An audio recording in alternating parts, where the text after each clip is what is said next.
तो भाइयों, हमारे घर का मसाला अगले 2 दिन में खत्म होने वाला है, इसलिए हम जा रहे हैं मसाला बनाने को। तो आ रही है हमारी ट्रेन जो उरन से आई है और आगे जाएगी नेरुल को, और वहां से हाफ एन आवर के बाद वापस ये ट्रेन उरन के लिए निकलेगी। तो हम उतरेंगे नेरुल और वहां से दूसरी ट्रेन बोर्ड करेंगे जो छत्रपति शिवाजी महाराज टर्मिनस जाएगी। फिर उस ट्रेन से उतरेंगे कुर्ला, और कुर्ला से हम प्लेटफॉर्म नंबर 4 पे जाएंगे जो सेंट्रल लाइन है। फिर वहां से भी CSMT की दूसरी ट्रेन पकड़ेंगे जो हमें डायरेक्टली चिंचपोकली स्टेशन पे उतार देगी।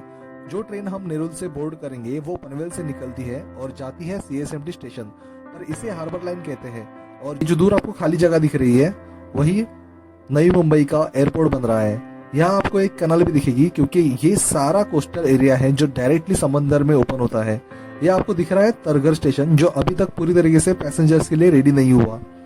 यहाँ जो आपको ट्रक्स और टैंकर दिख रहे हैं वो एक्चुअली यहाँ पे पार्क किए, बिकॉज यहीं से ऑयल और बाकी की चीजें भी बाय सी वेज ट्रांसपोर्ट की जाती है, क्योंकि ये है बेलापुर जेट्टी। यहाँ पे छोटा मोटा शिप रिपेयरिंग का काम भी चलता है। यहाँ पे शिप्स तो नहीं बनाते, बट बेलापुर जेट्टी शिप्स के लिए गैरेज की तरह काम करती है। मैंने देखा है बहुत बार कि यहाँ पे लोग रात को ड्रिंक्स करने के लिए आते हैं, बिकॉज रात में यहाँ बहुत ज्यादा अंधेरा होता है। बट सामने शिप्स की और बाजू से जो हाईवे जाता है उसके ऊपर से जो कार जाती है उनकी लाइट्स थोड़ी बहुत आती है, तो यहाँ पे अलग ही सुकून मिलता है जो मैं वर्ड्स में बता नहीं पाऊंगा। तो अगर आप दारू नहीं पीते हो तब भी यहाँ एक बार आके देख लो, बहुत अच्छा फील होता है यहाँ पे। ये जो वीराने में 3 घर आपको दिख रहे हैं ना, ये शायद से किसी जमाने में छोटे बच्चों की नर्सरी या स्कूल रहा होगा, बट अभी इसकी पहचान भूतिया घर के नाम से होती है। अब जैसे ही हम थोड़ा आगे जाएंगे आपको लगेगा कि हम किसी जंगल में आ गए हैं जो नेशनल ज्योग्राफी या डिस्कवरी चैनल पे दिखाया जाता है। ये जो आपको व्हाइट कलर में डोम शेप एक बिल्डिंग दिख रही है, ये नई मुंबई म्युनिसिपल कॉर्पोरेशन यानी कि NMMC का हेड ऑफिस है। जैसे CSMT में BMC का हेड ऑफिस है, इसी हेड ऑफिस के पीछे ही पॉन्ड और दलदल है, वहां पे फॉरेन बर्ड्स भी आते हैं। मुझे इतनी आइडिया नहीं कि कौन कौन से बर्ड्स आते हैं, बट मैंने फ्लेमिंगोज यहाँ पे देखे हैं। अभी जो आपको रोड दिख रही है इसका नाम है पाम बीच रोड, जो वाशी से यहाँ तक ही है। और जहाँ पे ये रोड एंड होती है उसे बेलापुर फोर्ट कहते हैं, या सिर्फ किला भी कहते हैं। इस फोर्ट की भी एक स्टोरी है, अगर आपको इंटरेस्ट हो तो मुझे कमेंट में बता देना, तो नेक्स्ट टाइम इस फोर्ट की स्टोरी सुनाऊंगा। जिस डायरेक्शन में अभी आपने पाम बीच रोड देखा उस डायरेक्शन से खारगर और पनवेल भी जा सकते हैं। तो पाम बीच रोड एक्चुअली बाईपास है मेन सायन पनवेल हाईवे के लिए, बट यहाँ पे प्रॉब्लम सिर्फ एक ही है कि इस रोड पे 5 सिग्नल्स है जो आपको मेन रोड पे नहीं दिखेंगे अगर आप डायरेक्टली पनवेल जा रहे हो सिर्फ फ्लाईओवर से ही। जब हम बामोड़ नगरी से निकले थे तभी 2 ही ट्रैक्स, बट अभी आप 4 ट्रैक्स ऑब्जर्व करोगे तो अभी 2 ट्रैक्स राइट साइड में जा रहे हैं, वो CBD बेलापुर स्टेशन को जा रहे हैं। अगर हमने CBD बेलापुर की ट्रेन बोर्ड की होती तो हम उसी ट्रैक पे होते, बट अभी हम जा रहे हैं लेफ्ट साइड में। तो पहले आएगा स्टेशन सीवुड्स, फिर आएगा नेरुल। तो अभी हम पहुंचे हैं सीवुड स्टेशन। अभी हम यहाँ से निकलेंगे और चल पड़ेंगे नेरुल स्टेशन की तरफ। हमेशा जो लोग नेरुल में पहली बार आते हैं उन्हें ईस्ट और वेस्ट डायरेक्शन समझ में नहीं आता, क्योंकि मुंबई और सब अर्बन के सारे स्टेशंस के प्लेटफॉर्म नंबर 1 के साइड में वेस्ट होता है और लास्ट प्लेटफॉर्म के साइड में ईस्ट डायरेक्शन होता है। बट नेरुल और इसके आगे के स्टेशंस में चीज बदल जाती है, इवन उड़न लाइन पे भी ये डायरेक्शंस चेंज हो जाते हैं।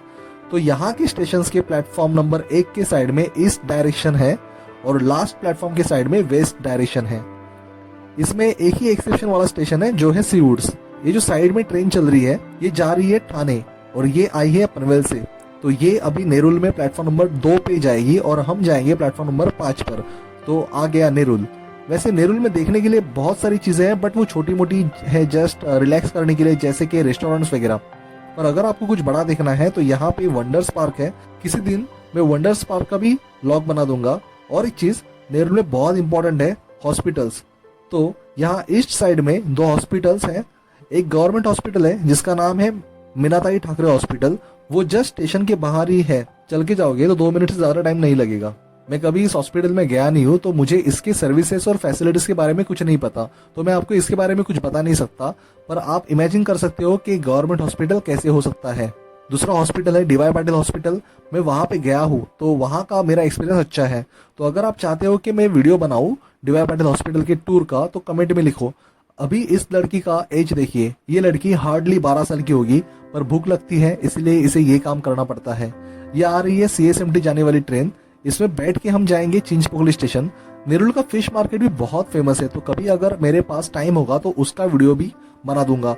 नेरुल वेस्ट जो है वो एक्चुअल में गांव का एरिया है, इसीलिए आपको नेरुल वेस्ट अनऑर्गेनाइज्ड और रिलेटिवली अनडेवलप्ड दिख सकता है कंपैरेटिवली वेस्ट से। नेरुल ईस्ट और नेरुल वेस्ट के इंफ्रास्ट्रक्चर और लोकेलिटी में जमीन आसमान का फर्क है। तो अब नेरुल के बाद आएगा जूहीनगर स्टेशन। जूहीनगर स्टेशन पे अभी 2 नए ट्रैक्स बनाए हैं।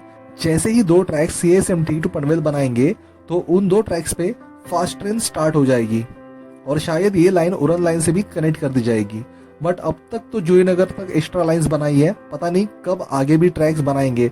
वैसे 2 नए ट्रैक्स बनाने में बहुत ज्यादा साल जाएंगे, शायद 10 या 15 साल के बाद ही स्टार्ट होगा यहाँ पे फास्ट ट्रेन। जूहीनगर के बाद स्टेशन होगा Sanpada station, but Sanpada station के पहले लेफ्ट साइड में 2 ट्रैक्स जा रहे हैं। ये ट्रैक्स जा रहे हैं कारशेड की तरफ, जो सानपाड़ा स्टेशन से बहुत ही नजदीक है।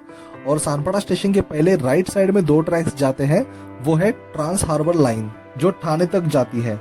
जो हमने नेरुल में ठाणे की ट्रेन देखी थी वो उसी लाइन से ठाणे जाती है। अब ये है सानपाड़ा स्टेशन और इसके बाद आएगा वाशी स्टेशन।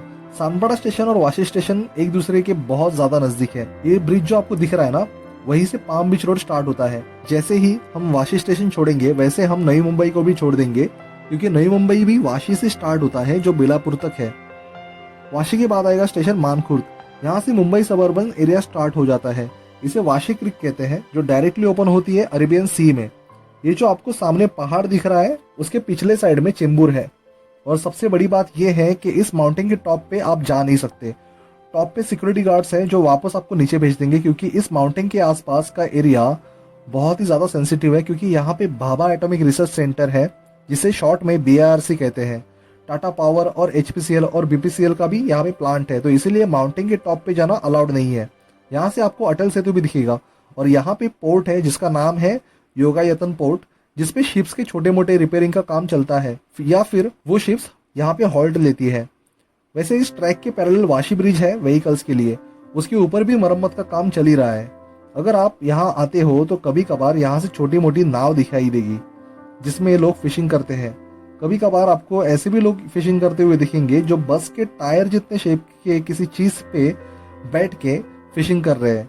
यहाँ जो आपको व्हाइट कलर में छोटे से माउंटेन दिख रहे हैं, यहाँ पे आपको व्हाइट कलर में जो छोटे से माउंटेन दिख रहे हैं ना, वो नमक के पहाड़ है। यहाँ पे समंदर के पानी से नमक बनाया जाता है। अब आएगा मानखुर्द स्टेशन। इस स्टेशन के लेफ्ट साइड यानी कि ईस्ट साइड में इंडिया का फेमस BIRC है और वहां पे विदाउट परमिशन कोई घूमने के लिए नहीं जा सकता। अगर जाओगे तो आपको गेट से ही भगा देंगे। मानखुर्द के आगे स्टेशन है गोवंडी। अगर इन दोनों में से किसी भी एरिया में आप हो तो थोड़ा बच के रहिएगा, खास करके स्टेशन के आसपास के प्रीमाइसेस में, क्योंकि यहाँ पे चोर लोग बहुत घूमते हैं और इनका टारगेट होता है आपका सेल फोन चोरी करना। तो कभी भी यहाँ चलते वक्त अपना मोबाइल फोन हाथ में मत रखिए या फिर फोन पे बात मत कीजिए। अगर आप यहाँ पे हो तो थोड़ा बच के रहिएगा। ये जो बिल्डिंग्स आप देख रहे हैं ये मानखुर्द के महाराष्ट्र नगर का हिस्सा है। अब मानखुर्द के बाद गोवंडी स्टेशन और उसके बाद चेंबूर स्टेशन आएगा, जो मैं आपको नहीं दिखा सकता क्योंकि उन स्टेशंस के प्लेटफॉर्म ट्रेन के दूसरे साइड में है और मैं अब अपनी जगह से नहीं उठ सकता, क्योंकि अगर मैं उठूंगा तो कोई मेरी सीट पे बैठ जाएगा। गोवंडी के बाद तिलक नगर आएगा। तिलक नगर में एक एरिया है जिसका नाम है पेस्तम सागर। वो थोड़ा क्लासी और पीसफुल एरिया है। मुंबई के 95% जगह पे सिर्फ नॉइज ही है, कहीं पीसफुल एरिया नहीं है। सिर्फ 5% एरिया है जहाँ पे शांति है, उनमें से एक पेस्तम सागर एरिया है। अब आएगा कुर्ला स्टेशन। कुर्ला स्टेशन में सेंट्रल और हार्बर लाइंस की ट्रेन रुकती है और यहाँ से वापस दोनों लाइंस अलग हो जाती है। ये कुर्ला एरिया भी थोड़ा डेंजरस ही है। यहाँ पे भी चोर लोग घूमते रहते हैं, क्योंकि यहीं पे मेरा वॉलेट भी चोरी हो गया था। वैसे वॉलेट में 20 रुपए थे, पर सारे इंपॉर्टेंट डॉक्यूमेंट्स मेरे खो गए, जैसे कि आधार, पैन और भी बहुत कुछ। अच्छा हुआ कि गवर्नमेंट ने UPI सर्विस स्टार्ट की है, अब कैश रखने की जरूरत नहीं पड़ती। जिस दिन से मेरा वॉलेट चोरी हो गया तब से मैंने वॉलेट रखना ही बंद कर दिया। अब कुर्ला से हम दूसरा ट्रेन पकड़ेंगे जो जाएगी चिंचपोकली। बट ये जो पहली ट्रेन आई है ये हाफ एन आवर लेट है, तो इसमें तो हम नहीं जाएंगे बिकॉज बहुत ज्यादा इसमें भीड़ है। तो हमारी दूसरी ट्रेन आ रही है जो परेल तक ही जाएगी और परेल स्टेशन उतर के हम हमारी चौथी ट्रेन बोर्ड करेंगे। कुर्ला के बाद नेक्स्ट स्टेशन है सायन, उसके बाद माटुंगा। वैसे 2 माटुंगा स्टेशन है, एक सेंट्रल लाइन पे और दूसरा वेस्टर्न लाइन पे। फिलहाल तो हम सेंट्रल लाइन माटुंगा स्टेशन पे है। इसके बाद आएगा दादर स्टेशन। दादर स्टेशन भी सेंट्रल और वेस्टर्न लाइन में है और दादर के बाद आएगा परेल स्टेशन। तो अब हम परेल स्टेशन पे उतर गए और जो ट्रेन आते हुए दिख रही है उसमें हम चढ़ जाएंगे। ये भी CSMT स्टेशन जा रही है। एक्चुअली हमें परेल में ट्रेन चेंज करने की जरूरत नहीं पड़ती, पर कुर्ला स्टेशन पे बहुत ज्यादा भीड़ होने की वजह से हमें ट्रेन चेंज करनी पड़ी। तो पलड़ के बाद नेक्स्ट स्टेशन है करी रोड और उसके बाद आएगा चिंचपोकली जहां हम उतरेंगे। तो आ गया चिंचपोकली स्टेशन। अब यहाँ से हम जाएंगे ऊपर की तरफ और वहां से राइट ले लेंगे। फिर हमें ऐसे ही स्ट्रेट चलते हुए ब्रिज से नीचे उतरना है। धूप थी तो इसलिए मैंने सोचा कि यहाँ पे लस्सी पीते हैं। यहाँ पे हाफ लस्सी 20 रुपए और फुल लस्सी 35 रुपए है। इसका टेस्ट अभी ठीक ठाक है, बट जब मैं 10 साल पहले यहाँ आता था तो टेस्ट बहुत ही बढ़िया था। तो अभी हम आ गए हैं लालबाग और जस्ट अगला सिग्नल क्रॉस करके पहुंच जाएंगे मसाला गली। आप यहाँ देख सकते हैं कि हर जगह पे मिर्ची के शॉप्स हैं, पर हम पिछले 15 सालों से एक ही दुकान में जा रहे हैं जिसका नाम है खामकर। यहाँ हम इसलिए जाते हैं क्योंकि मैं खुद कोकनी हूँ और जिनकी दुकान है वो भी कोकन से बिलोंग करते हैं, तो इन्हें पता है हमारा टेस्ट क्या है। सो इसलिए ये दुकान हमारे लिए कन्वीनियंट है। आप अभी देख सकते हो कि यहाँ पे हर तरीके के मसाले और मसाला बनाने में जो इंग्रेडिएंट्स चाहिए वो सब है।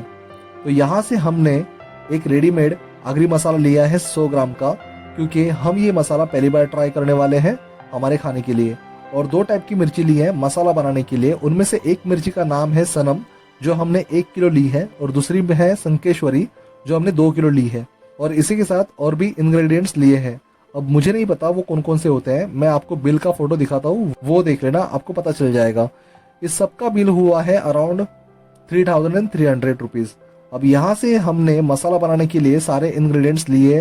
अब हम जाएंगे इन सबको डंके पर कूटने के लिए, जो वॉकिंग 3 मिनट्स के डिस्टेंस पे है। ये आपको ब्लैक कलर में पत्थर दिख रहा है, ये भले ही दिखने में पत्थर हो पर ये हमारे लिए भगवान है, हमारे गणपति जी है ये। और यही लालबाग के राजा भी विराजमान होते हैं। तो अभी आ गए हैं हम डंके पे जिसका नाम है मसाला वाले, जो पहला ही डंके का दुकान है। यहाँ पे अच्छे से मसाला कूटते हैं, बाकी लोग भी अच्छे से कूटते हैं, पर यहाँ के ओनर में ह्यूमैनिटी है, अच्छे से बात करते हैं, इसलिए हम यहीं पे आते हैं। आज यहाँ पे बहुत ही ज्यादा भीड़ है क्योंकि आज मंडे है। तो मंडे को यहाँ पे कभी मत आना, क्योंकि हमें ही 3 घंटे तक वेट करना पड़ा मसाला रेडी होके मिलने में। जब इन डंके के शॉप ओनर से बात की तब उन्होंने बताया कि वो खुद भी पूरा मसाला घर पे डिलीवर करते हैं। ये सुन के मुझे अच्छा लगा। तो अब नेक्स्ट टाइम से मैं मसाला बनाने के लिए नहीं आऊंगा, उन्हें ही ऑर्डर दे दूंगा। तो ये सारा रॉ मटेरियल कूट के हमें मसाला डिलीवर कर देंगे और हमारा टाइम भी सेव हो जाएगा। तो भाइयों हमारा मसाला रेडी हो गया है। गड़बड़ी में अपने कुटे हुए मसाले का फोटो निकालना मैं भूल गया। तो अब हम जा रहे हैं वापस अपने घर।